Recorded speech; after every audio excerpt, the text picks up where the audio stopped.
60 seconds to comply. I think you'd better do what he says, Mr. Kinney. You have 60 seconds to comply. This is minute 87.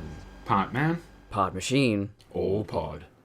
This minute continues the chase between Lewis and Boudica. And we have a guest. And we do have a guest. I don't know why the end of that sentence got deleted, so we'll just pretend. We'll do it in post. It's supposed to be it ends with and finishes with. But apparently, the text just disappeared on me. So that's fine. That's fine. We have a guest, though. We'll focus on that. This is going really well so far. What is it with us and technical issues? Yeah. But we're magnets for them. Yes. Yeah. So, but yes, guest. We're joined once again by Rick of the Mad Max Minutes. That's right, cop suckers. I'm back. So how are you going with Waterworld? Yeah, were we both on Waterworld? I can't remember. Oh my gosh. I think the gimmick for Waterworld is Courtney. I brought you on with someone all the way on the other side of the country, and I tried to span the entirety of Australia all in once. Yeah, Jurassic Park. That's what it was. But yeah, I am back representing Mad Max Minute and Waterworld H2O Minutes at a time. I have a third project, but I'm going to save that for the end of the episode when we do actual plugs, because I don't want to bog us down here at the beginning. Yes, front loading. Don't worry. That's what they used to do that back in the day with old movies, and there's credits for about 20 minutes at the beginning. We don't do that here. Well, now it's gone to the fact of sometimes movies don't even have a bloody title. It's like ridiculous. Which is funny, just as an off the cuff thing. There used to be like what you call it, I think it was a Directors Guild thing where it's like, no, the movie has to start with titles and the director thing. And I can't remember which movie bucked the trend, but it was one of those weird things where like one director was just like, no, I just want to start the movie. I don't want all these goddamn credits. So, and they got into a heap of trouble over it. This is decades ago now. So, but yeah, it's funny that, that used to be a mandated thing. Like, you have to show all these credits first. But you know what I miss? Animated credit sequences, like with cartoons and stuff like that. They were fun. Yeah. Anyway, we're at a really interesting point of the movie, and yeah, I've got some notes on that, obviously, but it's quite an infamous scene. But my first note is we got some hot car and car action going on here. Yes, a bit of a car chase happening, and I'm wondering, did that hubcap come off intentionally, or is that just an accident? I do have some notes on that, and so I'll quickly jump to the commentary. Yes, it was, as what Ed and Paul say, it was a lucky shot. And it went straight over the camera. Paul did joke that maybe they should tell people that it nearly decapitated the director of photography. My God. Well, it looks like it almost decapitated the director of photography, because with how close it comes to the camera, that was very nearly a very expensive coincidence or accident, whatever you want to call it. But, for all the shots you could take of, like, you couldn't, well, you could try and plan that, but that's one of those things you just can't plan. That there was, and for it to also not just go off to the side or anything, and to actually spin and bounce and not even hit the camera. The big question is, did they add the sound effect, that little whoosh karate chop sound effect, or was that all natural? They didn't say. I imagine that was. Because it does have sound recording because of the cars themselves. I don't imagine they would have added that in Foley, so that could be legit. I love its inclusion. I'm definitely of the camp they added it in post, but just that little whoosh, as if it actually is a danger. No, I was going to say as if it's a dangerous thing. No, it is a dangerous thing, but just to add a little bit of levity to the mortal peril. Imagine dying with a part of a car that it really isn't necessary. It is purely decorative. I mean, it kind of keeps a little bit of the dirt and dust out, but, like, really? For real? I think that Boddicker has very good reason to be disappointed because the 6000 SUX is a luxury vehicle. Well, his version isn't. It's meant to be quality, and here they are slapping hubcaps on these things?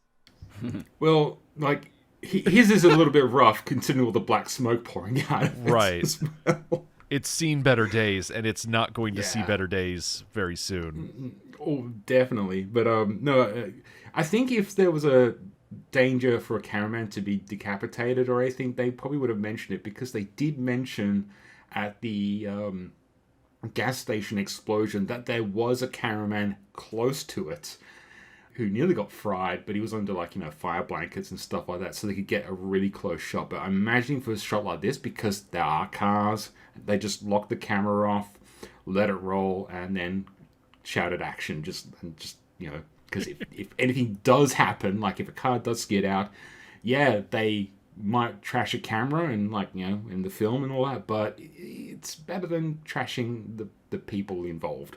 Sometimes you've got to take those extra steps. When they were making Road Warrior, they wanted a shot of vehicles, crashing off the side of the road, and they put their camera inside of a bunch of tires and dirt, and they put a big plexiglass thing on top of it. And then I think it was specifically for the tanker crash at the end, and I think the rear wheels or the tanker itself more or less fell almost on top of the camera.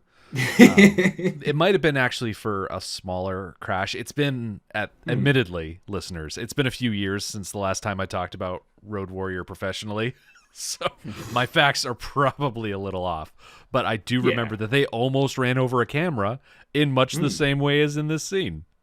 Like car stunts and things like that, they've had enough industry experience to know these things are a bit unpredictable. We're just gonna set up a camera and get the hell out of Dodge. It's only let's face it, it's only the poor people who are the student film, student film students and all that type of stuff, who probably take the most risks, indie productions and stuff like that.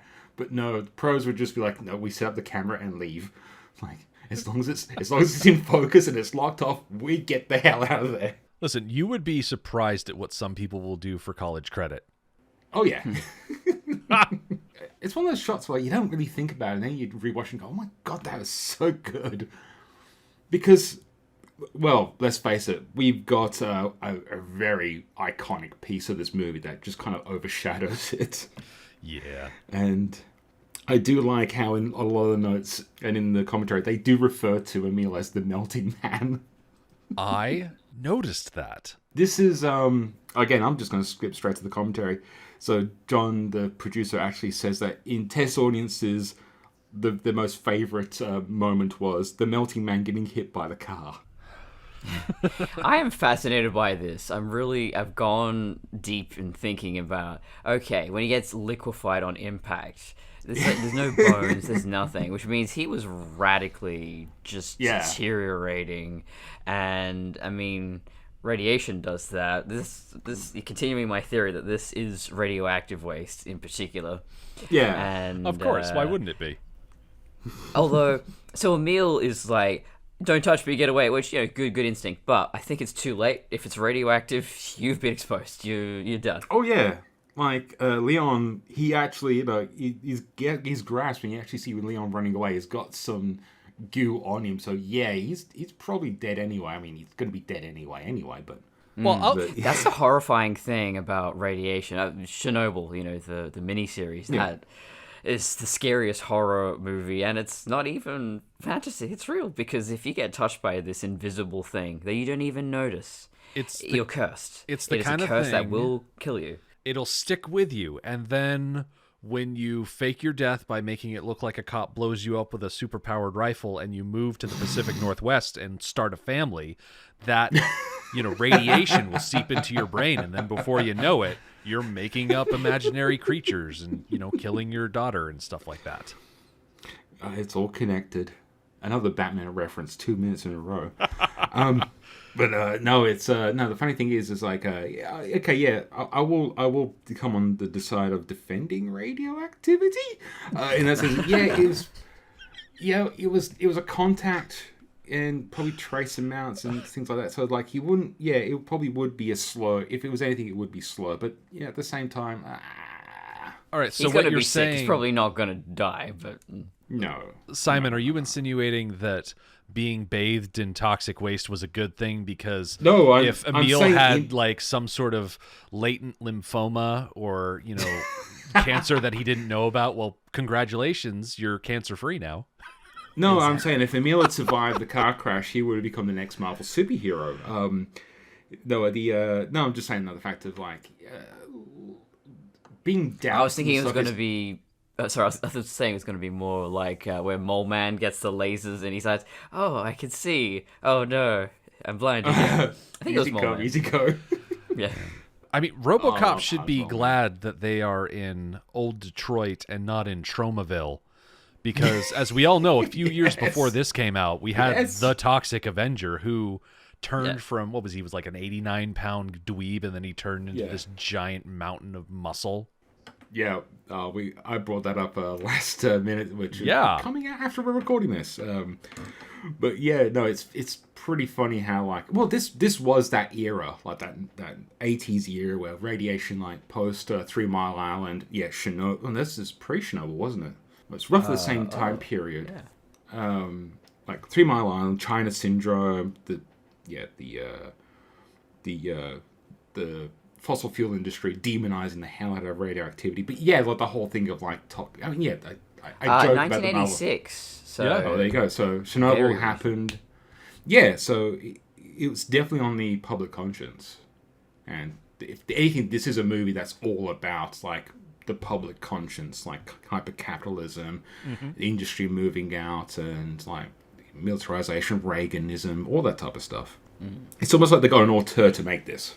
I like when stories are actually about things, and well, I don't want to reference the remake just yet. That's too early, way too early. But, I don't want to reference the remake at all, but no, frankly, neither do I. But yeah, when someone actually has something to say and they're actually criticizing things, and there's actually a point to the themes of their story, it's wonderful. It's a miracle. If only more movies did that. Yeah. No, damn it! There's not enough room for spectacle. There needs to be more spectacle. More CGI. More CGI. Well, the funny thing is that, as I said, the audience loved the Melty Man getting tested with the car. The funny thing is the MPAA wanted them to remove the Melty Man getting hit by the car sequence. And it was Orion who actually was on the side of the filmmakers for a change. And they're like, only because they're like, we are not going to lose the thing that the audiences loved. We can't get rid of that. So, and, probably cost a lot of time and money and probably the most elaborate special effects. No, this is a studio. They probably don't give a crap about that. They care about bums on seats. But, and I'm there going, well, you kind of have to have this moment because the one things I've noted down is it's actually quite a nice little bit of irony is that it wasn't like, Murphy or Lewis actually like causing his downfall in that sense of like, the actions direct slow, but it's Emil, who causes him to, crash his car. He blocks, destroys his like vision and crashes the car. So it's like this lovely little bit of like serendipity. And Emil was like one of those guys like, how can I put it this way? Like, he doesn't exactly treat his crew great in many ways, but Emil's one of his was the guy who drove the van, so I don't know where I'm going. I'm rambling now. Rest in peace, Bobby. There is a sense of irony to it that Emil put so much stock in being part of Clarence's gang, and he probably saw them all as a sort of family, and then when the rubber hit the road, literally, or the latex. When the foam latex and catering leftovers hit the road, like they abandoned him. They had no desire to help him. Not that they really could. Well, technically speaking, being hit by the car was putting him out of his misery. So I don't get the sense that Clarence did it out of mercy, though. Especially considering I would love this sort of thing in the novelization. Going through Emil's mind and what he's thinking. What was the last thing to go through Emil's mind? I think it was Clarence's windshield. I was just about to make that joke.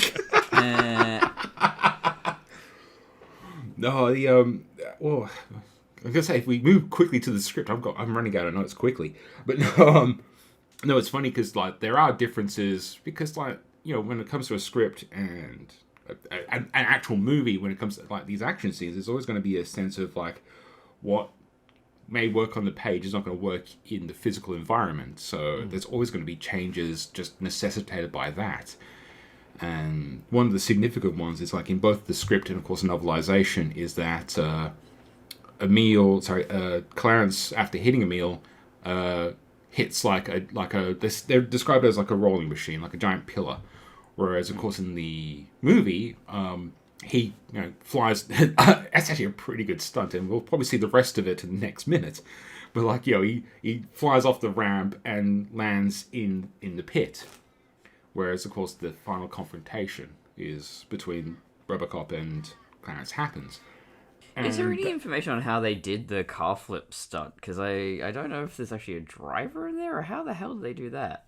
Not in the commentary in this minute. You can't see the interior really, but there's no way, because it lands completely on the roof. You couldn't have a driver in there, I don't think. I'm not sure how they would have done it back then, but I know modern day times they use air pressure and just essentially cannon. That could be it. Cannon it. So going frame by frame, as the car is twisting through the air, you can see through the windshield, and there is no driver. So they probably used the bar that's sticking out from beneath the car while it's flipping, attached it to a guide wire, and then just attached the other end of that wire to a truck which drove perpendicular and pulled the car over a one-sided ramp. Oh, I'm realizing I'm looking on the wrong side because our steering wheels are on the right side. So, yeah, the left side is vacant, as it should not be because it's an American car. Yeah, you always drive on the wrong side of the road. You drive on the wrong side of the car. Damn you people. No, it's driving in miles per hour instead of kilometers. It's madness. Listen, I will fight the metric system tooth and nail to preserve my heritage of a made-up and totally nonsensical unit of measure. As your right as an American, damn it. Yep, it's my right as an American, and I am armed to the teeth. So, what bullet are you using in your gun? Are you using a 9mm? Listen, that's not important. What's important is stopping power. And we measure those, I think, in eagle eggs per freedom. Yeah. We don't need to worry about math. No, but oh Jesus. No, there is different ways to. Hollywood has developed several different ways. So yeah, it could be a guide wire, it could be an air cannon, and all sorts of things. But the funny thing is, I'm looking at the back view of the SUX, and it's like almost like a Batmobile kind of turbine vent, and I'm probably thinking that could have been used for the air piston as well. They just literally just stick a rod in there and thump. But no, for a budget like this, yeah, it's probably like a guide wire or something like that, or they probably just maybe stuck a brick on the accelerator and left it. Now, before we get too far past the impact, because we did kind of focus in on the SUX flipping into the pit, but I want to make sure that we give due diligence to Clarence actually running over Emil. Did either of you consult RobocopArchive.com for this scene? Oh, not for this one.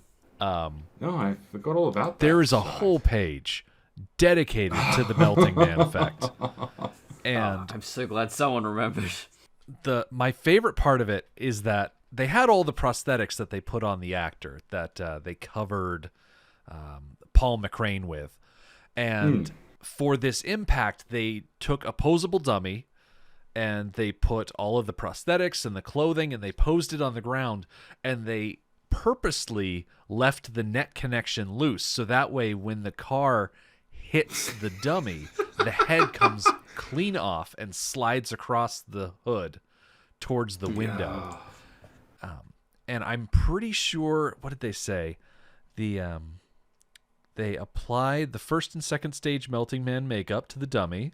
And since the dummy was jointed when it got hit by the car, it moved around in a what they call a realistic way. And then... it's glorious. And then for the reverse angle, inside the car, the goop, for lack of a better word, by the way, great Gwyneth Paltrow product, goop.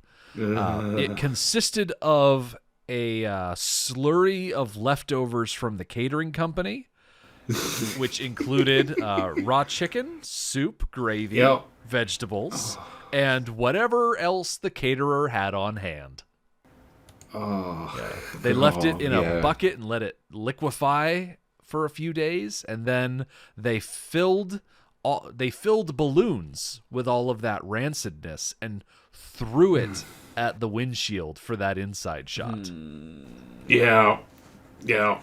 Oh. That smelled wonderful. I'm willing to bet it did. Yeah. Well, I'm guessing they probably was like, we're just going to finish shooting everything in the car as much as possible. Then we're going to have it ram into the... They might have done either one first. They either did the ramming of the dummy first or the inside shot first, because part of me is just there going, you probably don't want to clean that up. And then probably went, yep, we've really done a disservice to this vehicle. Now we flip the bucket. Yeah. Just literally Cruel in landing. that order. In that order. I do think, because I think I remember the stuff that was shot last was the Murphy death scene at the, not this steel mill, but the other steel mill. The one in California, I believe. But I think all this stuff was shot towards the end as well. All the steel mill stuff was shot towards the end. So the beginning chase scene and this whole sequence, I think, was shot towards the end of production. I'm always curious about that, the shooting order of films, and is there a natural instinct to want to try to shoot in order, or do they not care about that? Sometimes it's logistics. So, for example, if you got a location that's split between two parts of the movie, then you're going to bracket that shooting location for one shot. There are filmmakers who like to shoot in order of script, but again, it depends on logistics. If you've got like a one room, one setup, you can shoot it like a theater production. You can just do it in that order. But no, a lot of it's location and logistics and actors. Like if you've got an actor who's like a star and he's only available one day, you shoot around that and blah blah blah blah blah. Yeah, I think a good example of that was the 1986 Highlander movie, because they only had Sean Connery for 7 days. Yeah. Right. Yeah, that's usually a thing. If you've got a big star and they're only available for a short amount of time, you shoot them in everything as quickly as possible. Yep. You got them for 7 days, you do everything in those 7 days. Wasn't he supposed to be Egyptian or something? I know it's a total tangent. Wasn't he supposed to be like Egyptian or something? Oh yeah. He was Spanish. He was Egyptian. Oh no, initially. he's Egyptian. And then the latest place he had been from was the Spanish court. And That's then it, he went to the Highlands. Okay. Yeah. Yeah. It's weird. It's called Highlander. Yeah. You get one of the most famous Scottish actors. Well, I mean... He doesn't play... Yeah, but also the Scot was a French. They were all technically aliens from the planet Zeist, but that's revealed in the sequel. We don't talk about that. That didn't happen. Lies. There can be only one movie, and that's it. There's no other movies. There's no TV series. There's no animated TV series. There can be only one. Yeah. Yes, exactly. I say, you just wait. Highlander 2: The Quickening is going to have its moment because it takes place in 2024. So in however many months, once that calendar ticks over, it's quickening time, baby. I have a dirty secret. I saw Highlander 2 first, and I really enjoyed it. And then I finally watched Highlander 1, and I was just like, oh, Oh, yeah. That movie's bad for this reason. Yeah. But Yeah. I love Highlander. The first movie is just fun, camp nonsense, and I love it. Yeah. 80s movies. Yep. Here we are. It fits. They don't make them like they used to. Is someone doing a Highlander minute by minute? Because, damn, Yep. that'd be a good one. Yeah, I don't know who's doing that, but they are doing it. Oh, Yeah, cool. we'll talk about that later. Oh, is that the spoiler you were going to mention towards the end of the show? I think the important thing to focus on now is that Clarence is in the pit. He was obviously wearing his seatbelt at the very last moment to survive such an accident, to fly through the air, flip upside down, and then land in the water. Yeah, is there a continuity? I'm actually now looking back to see if he is actually wearing a seatbelt. No seatbelt in the first part. It doesn't look like he is. No. Maybe he did one of those quick last minute throw it on, perfect accuracy buckle into the fastener. Somewhat related, but in Knight Rider there are no seatbelts in Kit. You look like crap. Fuck you, kid! Lewis isn't even wearing. No, he's definitely not wearing a seatbelt. If you look at the first shot of the minute, and as it zooms in closer, he's not wearing a seatbelt. Yeah, he's dead. He's dead, man. Yeah, they should just. RoboCop comes out, looks inside the car. Oh, he died because he wasn't wearing a seatbelt. All right, well that problem took care of itself. Done and dusted. And then he does the Adam West Batman thing of, and you see, kids, this is why you should always wear a seatbelt. although that was getting a little bit Arrested Development. Or the RoboCop cartoon. See, what we need is the interviewer from earlier in the movie be, Robo, do you have a message for the kids? Always wear your seatbelt. No, I was going to say, it's like, Clarence pops out, and all of a sudden his fake arm pops off, and then there's Michael Bluth just there standing, realizing what just happened, and then this is why you always wear a seatbelt. Oh, that's a deep cut. So they mention a meal in the novelization? So yes, I do have. So basically, the order of events is slightly different. I mentioned it last minute. It was Lewis that caused the crash of the meal, and it's actually in this minute it's actually RoboCop that shoots the windscreen of Clarence, which actually causes him to crash into a meal, which kind of gets changed around in the movie. I do have a couple of notes from the script, because this just is just... It would have been nice if they got into his mind, which is probably mostly just... Well, we'll get to that, because... No, there's no internal monologue. I don't think there's really any internal monologues except for some of the RoboCop stuff. But for the script, it's... Scene 499 as Clarence turns up. He's the big note is what he sees a monster. And then the text says it's Emil, the incredible melting man. He staggers, mouth corroded into a gaping silent scream, arms flailing in the air. Ooh. I have no mouth, but I must scream. By the way, that is the most horrifying story I've ever read. Well, so the book has this piece of padding. So it goes on for like Clarence, blah blah blah, getting chased. He gaped at the apparition before him. It was a monster. He blinked. No, it was the moving, shriveled skeleton that was once been Emil. Emil staggered toward the car, the few remnants of his flesh hanging in large strips from his body. His muscle and tissues were exposed. His mouth was no more than a yawning hole in the center of a wad of semi-solid matter that had once been a face. How did they make it even worse than what it is? Emil opened the hole in his face wide, a gaping silent scream. The SUS smashed into him, hard. Parts of Emil flew into the front of the car. Clarence wrestled with the wheel, the large car slamming into the side of a rolling press and began to spill totally out of control throughout the plant. It's not a badly written book for the most part, but sometimes the prose is... Sometimes I think the problem with the book has been, like, when it's been the characterization of Murphy and Lewis, it's a little bit too bantery.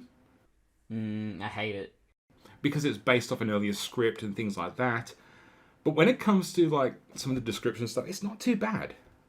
But yeah, the banter stuff really bad. Like the internal banter monologue. Well, I guess the dialogue it comes from the script initially, I think. Yeah. Well, as much as the dialogue that is there, like when as a book was better, what's the word? Alumni. Professional alumni. That's the word. You know about the classic padding where it's like you're not allowed to change anything in the movie, not allowed to change the words and stuff like that, but you are allowed to add as much crap as possible. Yes. That's pretty much me noted out. What have I... No, it's just freaking gaslighting. I guess we should move on. Unless Rick, you got anything else you want to add before we move on to the bad one? I wish I had more to say just to delay the gaslighting of RoboCop. But I hate to say it, but I've got nothing else to say about this bit. I know. Other than I love it. It's disgusting, but I love it. Yeah, I think the funny thing is, like, this is probably the most action we've got in this movie, probably since the beginning of, like, the car chase. But even the car chase, there's a lot of things to talk about. And now we're just getting to the point where we've talked about everything. It's at the big action scene at the end, and we're like, well, I think the one thing I would say about what makes effective body horror is that it should trigger some kind of empathy in that you're looking at this person and going, what is it like to live like that? And I was a very creepy kid, so I would look at the preserved deformed fetuses, a whole field of, I think it's called teratology, studying I know what you're talking about. Deformities and why they happen. And I was just so fascinated going, if you lived like that, what kind of life would that be? A very short one. Yes. Very short one. But if you could survive, what happens? And what was that? Annihilation. Annihilation is another really fascinating example of that. Same thing of, so if your body could do that, and and I think for me, that's why body horror is my absolute favorite genre of horror. You know, the slashers and all that. That's boring. You know, you get cut up and beat up and okay, well, that happens in real life. But what if there was this entity, force, power, whatever, that invades you on such a profound level that no one could in real life? The mutation, disfigurement that very rarely happens in reality. Yeah, real Cronenberg stuff. Oh, that's my favorite. Yes, Cronenberg's my favorite. Yep. Yeah, you're never going to have a remote coming out of your abdomen in real life. But what if it did, though? Well, honestly, there you go. I mean, that's where I put it. Existence is paused. Anyway, I thought of something I wanted to ask you both before we move on to the gaslighting of RoboCop. What are your opinions of this final arena where the climax of this fight scene is happening? What do you think of the pit? Yeah, go. Yeah, I love that. I've been talking about this whole time that this movie is perfectly mirrored, symmetrical, balanced. So you begin in this location, you end in this location. So, yeah, choice of location, great. And then the whole water thing, the Christ-like imagery. Yeah, I get it. I have no issues with this. Oh, that was pretty much where I was going to be saying the same thing, is the symbology. Yeah, again, it's almost like you got a director doing this dumb action film and elevating it to a point of like near perfection. I wish more things were like that. Yeah, no, I think it was probably one of those things where like they were location scouting and they found this steel mill and was like, oh, this is brilliant, and then they found this pit and we're just like, and then the crane and everything, and they were just like, oh yeah, this is gonna be so cool.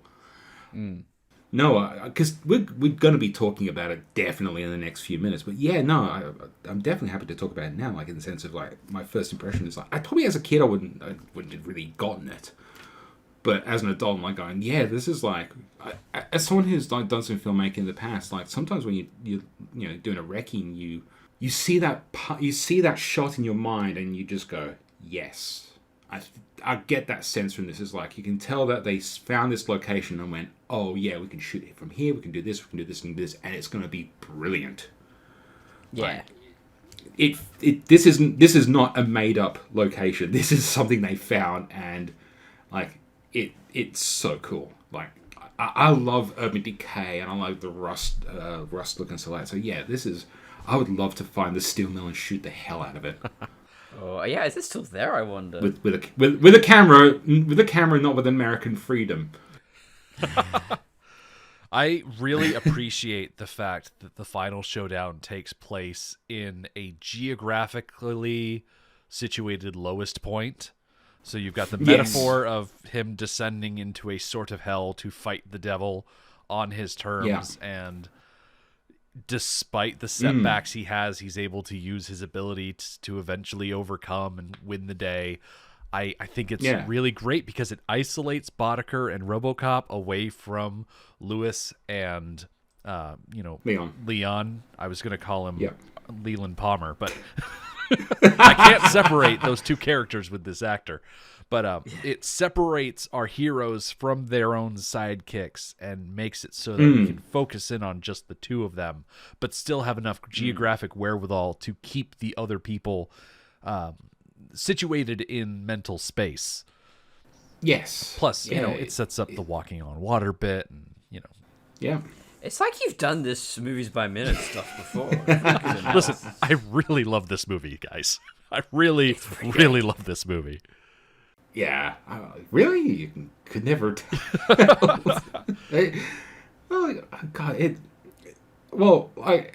gonna definitely have a denouement kind of moments where we're like, it's almost finished, and oh my god, blah, blah, blah. But yeah, this is like a really insanely well crafted showdown, for the lack of a better term, between these characters. And yeah, you just hit it straight on the head. Like, it's important that we get this moment between Murphy and the man who killed him. And well, it's not over because there's still the big boss, but like the catharsis is here, not with Dick Jones. Like, this is... Someone say big boss. I could tie that into Metal Gear. What my question is getting revenge and the characters either succeeding in that pursuit or not. Phantom Pain, Metal Gear, obviously is all about that. And then it's about Moby Dick. So, again, same thing. Revenge, unfulfilled. Sorry, you talk about Moby Dick so I can get the Star Trek reference in now. Well, shit. It's exactly what I was hoping to spare you from. Oh, yeah, there we go. Everything's connected, man. If you're going to crowbar Metal Gear in... we got to get Metal Gear there. Eventually, Phil will edit those episodes and we'll start getting that show running. But yeah, no, thinking a lot about Phantom Pain and also Moby Dick and a few other stories where revenge is the most central point of the story. And when your hero doesn't achieve that, obviously it raises a lot of questions, and it's different depending on the particular story. So, RoboCop, surprisingly, ends up being fairly straightforward. Here's Boddicker. He's the guy who hurt RoboCop. In the end, he gets his revenge. It comes full circle. And now I'm thinking about it and going, ooh, I don't know if I would have done it that way. I kind of feel it would have been more impactful if he didn't get that revenge. Or he's changed so much. His humanity's been removed to the point that it doesn't mean anything to him. But, well, we'll get into this when we actually get into the scene, but it doesn't really mean anything to him, I suppose. Well, what's interesting if you think about it from that perspective, and yeah, we'll definitely probably bridge on about more, is that Murphy doesn't go hunting for Boddicker. It's almost... I mean, he does in the sense of arresting him earlier on in the film. Yeah. But that feels more like a RoboCop thing than a Murphy thing. Like, yeah. It was... No... There was a crime, maybe he's in the background subconsciously, but it's a crime, he took out a criminal. This is more about, like, he's also fighting for his life. He's at his lowest point, or he's been at his lowest point, he's rebuilding himself, and now it's, at the end of the day, like, the primary target, it's more Dick Jones, in the sense of, like, he's got the goal is there, but he hunts down Dick Jones, but he's not hunting out Boddicker. Boddicker is hunting him down. So it's less a intentional revenge plot, but it's the catharsis is there. I never thought about it from this context before, but it's almost like the people who done him wrong, they end up putting themselves in his line of fire, I guess. So he wouldn't have had the emotional impetus, but legally he does. And then in terms of their behavior, I guess it just all works out that way. Yeah.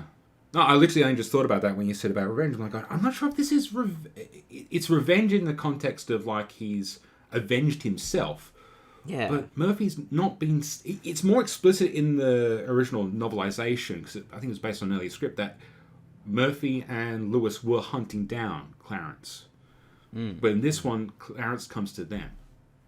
And this is why the remake is... also shit for many reasons, but this one is another one that, well, no, he's fully conscious and he's trying to arrest Sellers and, well, getting personal revenge. I think it's much better in the original that, Clarence and his goons are hunting Robo and that he has to defend himself. It's so much better of a setup. Yeah. But it also works in the whole idea of like the serendipitous circular motion, like, the beginning of the movie, Murphy and Lewis were hunting the criminals. Now it's flipped on its head. Time is a constant circle. But yeah. See, it's like poetry. It's that they rhyme. Okay, Mr. Lucas. Sorry. I take that back. Okay, shall we, like... We've delayed the inevitable, yes. Yeah. Alex, how do you feel? I feel fine, Dr. Norton. So, minute 104 begins with Sellers' helicopter taking off and ends with Sellers telling RoboCop, because I am the only one with the technology to keep you alive. Did I give you the wrong minute? Because I've got minute 103 here. Well, I also have minute 104, so... Okay, I think I might have watched the wrong one, because the one I saw... It is you who is wrong, Simon. Because minute 104 on mine is slightly different. Hang on, you have been outvoted, sir. Just double check. I mean, it's all the same. It's the fucking... I know, minute after minute, it's identical. No, I did get the right one. I just was okay. I don't care that much about it because my only note is like, hang on, I actually gotta get the damn note out now. My only note was Clara really doesn't move that far out of the way. Yes. See, that's the great thing about this movie. You're watching, you still forget it. What makes me think of in this minute, and it's again, it's such a great concept. You could do so much with it, and they don't do anything. But even in the dialogue here, where he's saying, I'm the only one with the technology to keep you alive, it does. This is something I don't see enough in science fiction. Just delving into the true horror of one's body becoming a product subject to planned obsolescence, price hiking. The company could go bankrupt, bought out by an even bigger company that pulls an Adobe and decides you have to pay a lifetime subscription for your heart to continue pumping blood instead of a one-time payment. That kind of thing. Oh yeah, like this could have been a great deconstruction and criticism on hypercapitalism instead of just Steve Jobs bad. Yeah. It's very rudimentary. Elementary. It's very surface level, quote unquote criticism of receiving that. I'm just kind of over this film by now because I know it's not going to improve. We've got 6 minutes left after this, and I just know it's like literally we get in the denouement. We're at the denouement, and literally it's just finished in 2 minutes, and there's just kind of just nothing. All right. Well, despite having all of the time in the world between my last appearance and now to actually sit down and watch 2014's RoboCop, I have not. Good call. I am actually a little surprised that this particular scene is showing up. You said there's only 6 minutes left in the runtime? Yep. Pretty much. Because this is a reflection of, Robo confronting Dick Jones in his office. And that is not the final scene of the movie for the original. And so I'm very confused as to why for the remake they saved it all the way to the end. And they have an even longer runtime as well. Yeah. So, and I couldn't even tell you. We've reviewed this minute by minute, and I can't even freaking tell you what those minutes were spent on. Like, Well, it is a reflection on the final confrontation with Dick Jones, where they talk about Directive 4, but they only established Directive 4 in the context of this movie literally 2 minutes ago. So, like, they don't even talk about his restrictive... Like, they don't even seed. They don't even set up for the payoff. They just... Now is the setup and the payoff. It's like, you goddamn morons. it hurts. It hurt. Yeah, There's like a pain the true irony just inside of a temple on the right side of my head. It's... Oh, my God. Yeah, the true irony of...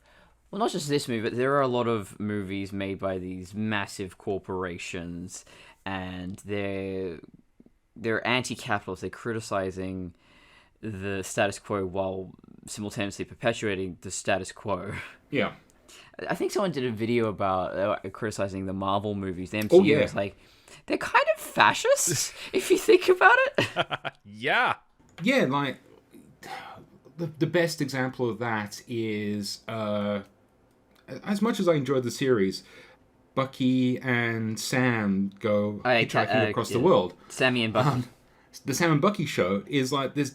The good guys are the rebels who are trying to stop the governments being assholes after after the blip. Like, it's one of those things where, like, and American propagandists, like, and that's the thing. It's not necessarily just a reflection of. It's not just the Marvel movies. It's also. I'm sorry, I've got to criticize them. American media is full of this type of stuff, where it's always demonizing freedom fighters. The Last of Us. So they've recently done the TV series. So I played that game when it came out, and I don't know. I guess because it's a video game, it's also by. Naughty Dog's not an obscure indie studio, but they don't feel like this massive corporation. So when that story was being communicated through the game, I was like, okay, yeah, no, I'm with it. But then when it's HBO telling me that, it's like this anti-fascists, the government, the army is evil. It's like, but you're all part of the same structure. Yeah. The HBO is this very. I think it's one of the more expensive streaming services. So, well, let's look at it from the sense of RoboCop. Where let's say there's this whole idea of anti-capitalism as a critique. Okay, then let's focus on the remake just for 5 seconds, because that's why I say it's not really much a critique of capitalism and hyper-capitalism corporation. It's more of a critique of Steve Jobs.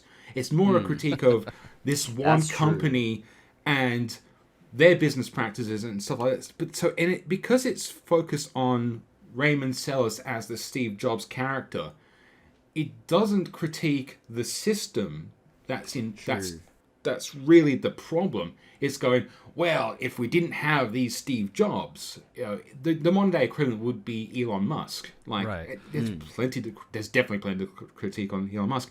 And as much as I love Glass Onion, that's kind of one of the problems in regards to the Elon Musk character in that, is that it's less about the system.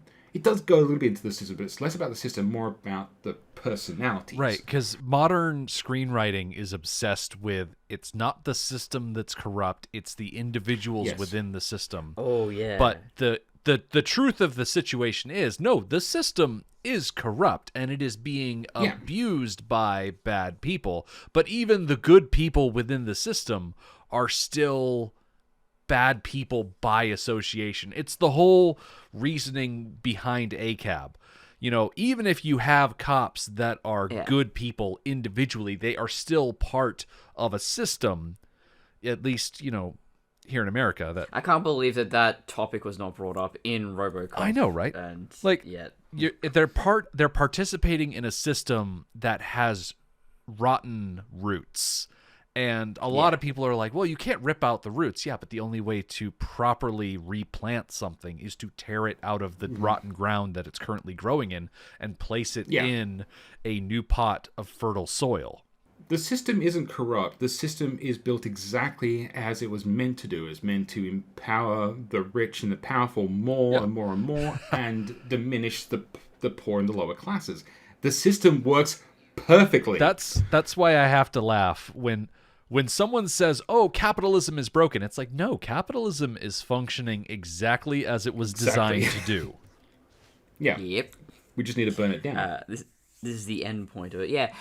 So I think if a Hollywood movie was totally honest and real, it would basically be telling you, get out of your seat in the cinema, go home, go live a life, go rebel, go start.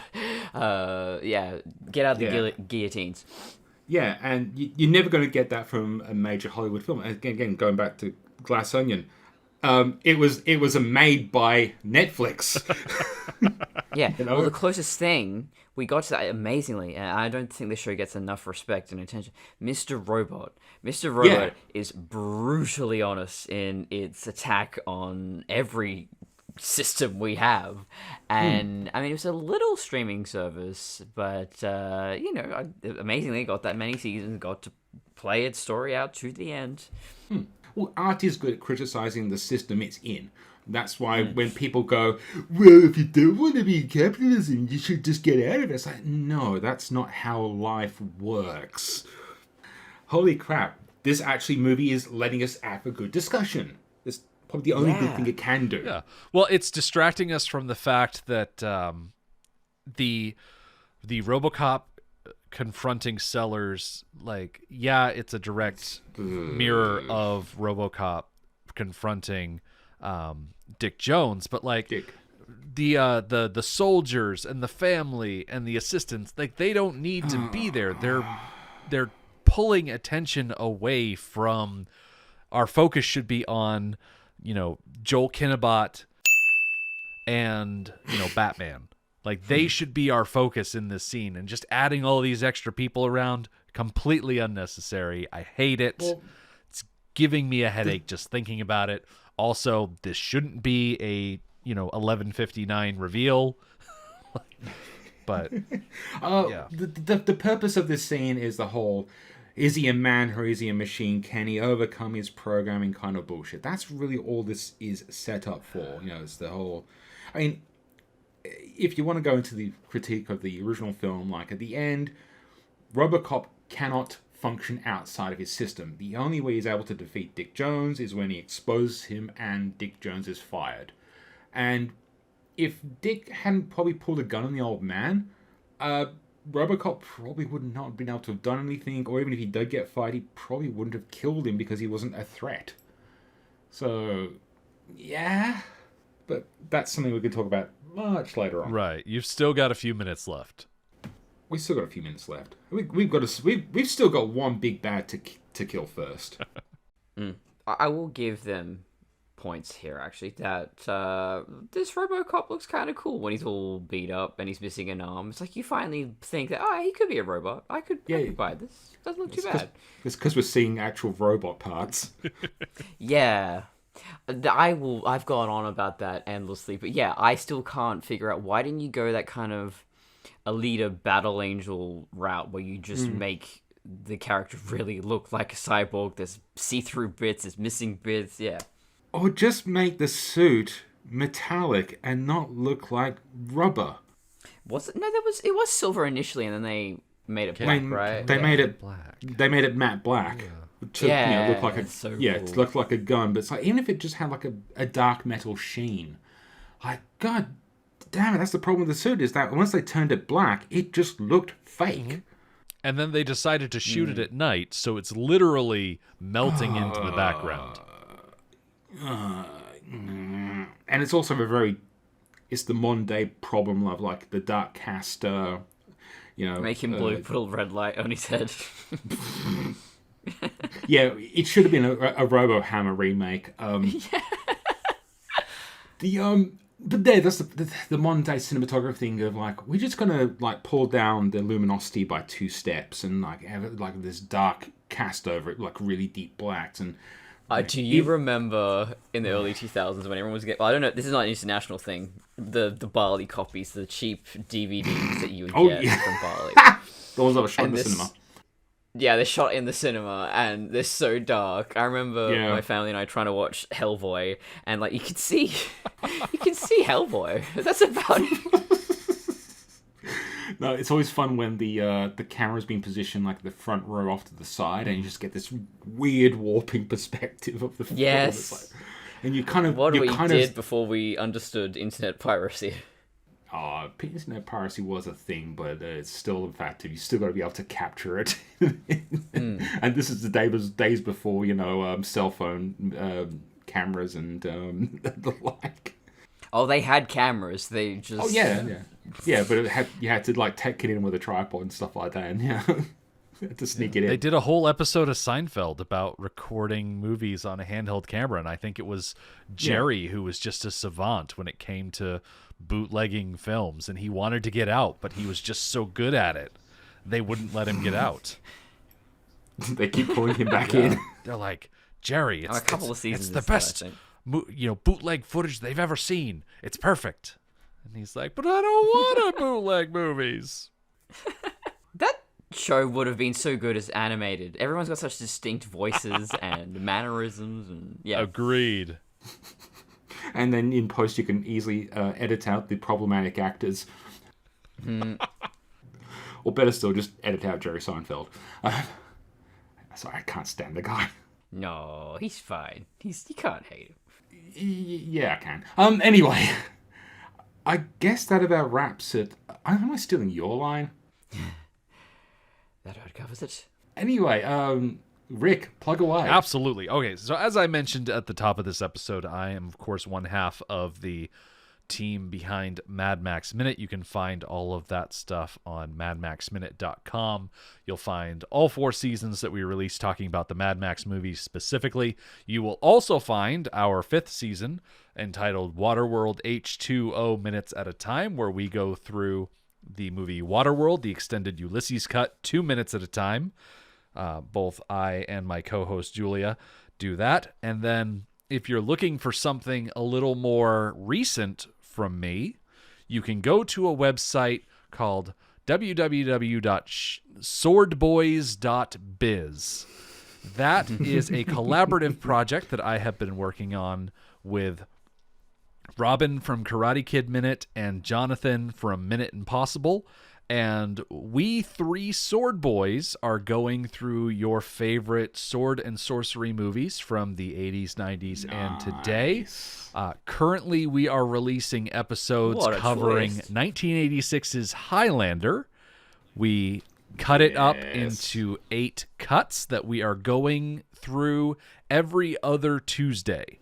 We started releasing on March 7th, and we've been going strong there. We're going to do 8 episodes of Highlander, and then we're going to talk about Beastmaster and Hawk the Slayer and Red Sonja. All of those classic movies from the Sword and Sandals era that you know and love. I like Red Sonja.